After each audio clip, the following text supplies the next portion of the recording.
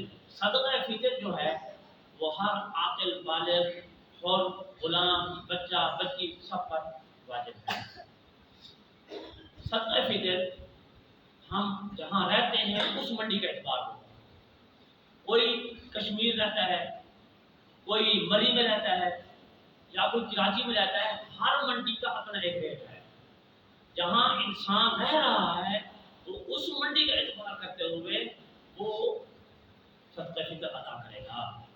ہماری منڈی میں چاہے 38 ہے یا 39 ہے یا 4000 گندم کا من کا ریٹ ہے، تو 4000 روپے من کے اعتبار سے لگائیں تو 1 کلو 100 روپے کا بن، تو 2 کلو اصل وزن ہے، اس کو 2 کلو کر کے 200 روپے فی آدمی، فی کا بچہ ہو بچی ہو عورت ہو، 200 روپے ہماری منڈی میں اعتبار کرتے ہوئے 200 روپیہ فی آدمی اپنی طرف سے اپنے نابینا نابالغ اولاد کی طرف سے صدقہ فطر ادا کرے گا۔ اور صدقہ فطر ایسے لوگوں کو دے گا جو اس کے مستحق ہوں، جو غیر مستحق ہوں سید کو نہیں دے گا، آل علی کو نہیں دے گا، آل علوی کو نہیں دے گا، آل فاطمہ کو دے گا، آل عباس کو نہیں ملے گا۔ اور جو حضرات زکوٰۃ کے منکر ہیں ان کو بھی صدقہ فطر نہیں لگے گا، مجاہدین کو لگے گا، دینی مدارس کو لگے گا۔ انسان اپنے ماں باپ کو، بیٹا بیٹی نواس نواسی کو نہیں دے سکتا، اس کے علاوہ اپنی بہن بھائی جو مستحق ہوں ان کو بھی دیا جا سکتا ہے۔ اپنے قرب و جوار میں جو عزیز و اقارب ہے رشتہ داروں کو دے گا تو ثواب بھی ڈبل ہے۔ ایک تو ان کی حوصلہ افزائی ہے، دوسرا رشتہ داری ہے۔ اور اسی طرح اس کے بعد اپنے مدارس میں دینی جو ادارے ہیں ان کی تحقیق کریں، ایسے اداروں کو نہ دیں جو غلط ہیں، جو بظاہر زکوٰۃ کے منکر ہیں۔ میں آپ کو آگے چل کے بتاؤں گا، ایک فرقہ ایسا ہے قربانی کے موسم میں، ایک فرقہ ایسا ہے وہ مسلمانوں کے لبادوں میں آ کر وہ کہتا ہے کہ 2,500 روپے میں تم حصہ رکھنا چاہتے ہو، تمہارا حصہ رکھتے ہیں، 2,500 روپے دو اور تم کھا لو۔ ان کے مذہب کے نزدیک کیا ہے کہ 70 آدمی ایک قربانی میں شریک ہو سکتے ہیں، اونٹ کی قربانی میں 70 آدمی شریک ہو سکتے ہیں، وہ سب سے پیسے لیتا ہے۔ یہ کس کا عقیدہ ہے؟ کیا حضرات اہل بیت کا عقیدہ ہے؟ کیا خلفاء راشدین کا عقیدہ ہے؟ کیا نبی کا حکم ہے؟ وہ بولے مسلمانوں کو اتنی مہنگائی ہے تم کر نہیں سکتے، تم بس 2,500 روپے دو تمہاری قربانی ہو گئی، تو سب خراب ہے، کوئی قربانی نہیں ہوتی۔ وہ صرف اپنا مقصد سیدھا کرتے ہیں، نہ وہ قربانی کرتے ہیں۔ ایسے لوگوں سے بچنا چاہیے۔ وہ ایک جماعت ہے جس کا نام ہے DJTC، یہ جماعت ہے، وہ باقاعدہ منظم طریقے سے وہ بھولے بھالے مسلمان عورتیں عورتوں میں، مرد مردوں میں اپنا کام کر رہے ہیں، وہ اس طرح پیسے بٹور رہے ہیں، تو ان سے بھی بچنا چاہیے۔ ایسے لوگوں کو صدقہ فطر بھی نہیں دے، کیونکہ وہ خود زکوٰۃ کے منکر ہیں، وہ فطرانے کے بھی حقدار نہیں ہیں، زکوٰۃ کے بھی حقدار نہیں ہیں۔ اور بات ہے نماز عید جو ہے وہ ہوگی 7:30 بجے مکہ پر۔ عید کی رات حضرات علماء نے یہ بھی فرمایا ہے کہ جو معتکف ہیں، اعتکاف والے ہیں، وہ عید کی رات بھی کھا نہ جائیں۔ ٹھیک ہے کہ اعتکاف ختم ہو گیا ہے، لیکن اس رات کو بھی عبادت کریں، ذکر کریں، اذکار کریں، تسبیحات کریں، اور اللہ کے نبی کا جو حکم ہے اس کو بھی بچانا ہے۔ اگر وہ گھر جانا چاہتے ہیں چل سکتا ہے، گھر جا کے عبادت کرے، یہ بھی کر سکتا ہے۔ حضور صلی اللہ علیہ وسلم نے فرمایا جو عید رات کھڑے ہو کر عبادت کرتا ہے، کل قیامت کے دن جب سب دنوں کے دن، اور ایسے لوگ جو عید رات کو عبادت نہیں کرتے ان کے دل مردہ ہوں گے، جو اس رات کو عبادت کرنے والا ہوگا اس کا دل حشاش بشاش ہوگا۔ دوسرا، آپ صلی اللہ علیہ وسلم نے فرمایا من صام رمضان ثم اتبعه ستا من شوال کان کصیام الدہر، جو شخص رمضان المبارک کے روز رکھتا ہے اور اس کے بعد شوال المکرم کے 6 روزے رکھتا ہے، رمضان المبارک کے پورے روزے رکھتا ہے اور شوال المکرم کے 6 روزے رکھتا ہے، کان کصیام الدہر، اللہ رب العزت اس کو پورے سال کا ثواب عطا کرتا ہے۔ وہ کیسے؟ 30 روزے یہ ہو گئے اور 6 شوال کی ملا لو، ہو گئے 36، 30 اور 6 36۔ اب اللہ نے فرمایا ہے ایک نیکی کو میں بڑھاتا ہوں 10 تک، من جاء بالحسنۃ فلہ عشر امثالھا، تو اللہ 36 کو جب 10 کے ساتھ ضرب دیتے ہیں تو وہ 360 بنتے ہیں۔